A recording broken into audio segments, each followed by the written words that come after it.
Nananatiling tahimik sina MC Moa Calaquian at Lassie Marquez tungkol sa isyu ng pagkawala nila bilang co-hosts ng noontime show na It's Showtime.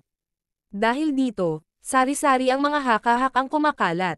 Isang may alam sa kwentong ito ang nagparating sa cabinet files na, di umano, kusang loob na nagpahinga sina MC at Lassie kaya hindi na sila nakikita sa kapamilya noontime show na napapanood sa GMA7, A2Z, AllTV, at Kapamilya Channel.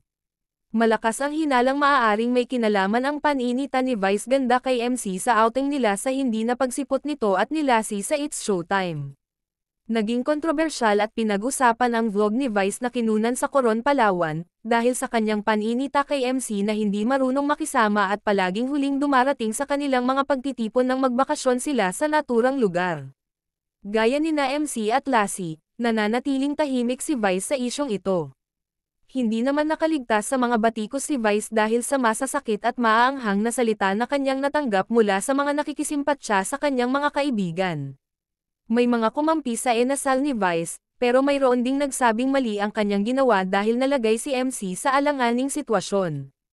Hindi na nasilayan sina MC at Lassie sa It's Showtime ilang araw matapos lumabas ang vlog ni Vice. May mga nag-uudyok kina MC at Lassie na huwag nang bumalik sa It's Showtime, pero may mga nagpapayo ring huwag nilang hayaang masira at matuldukan ang malalim na pagkakaibigan nila ni Vice. Tumatanaw sina MC at Lassie ng utang na loob mula kay Vice dahil sa mga pelikula nitong kasama sila. Nakilala sina MC at Lassie ng publiko dahil kay Vice na malaki rin ang kinalaman kaya naging mga co-host sila ng It's Showtime.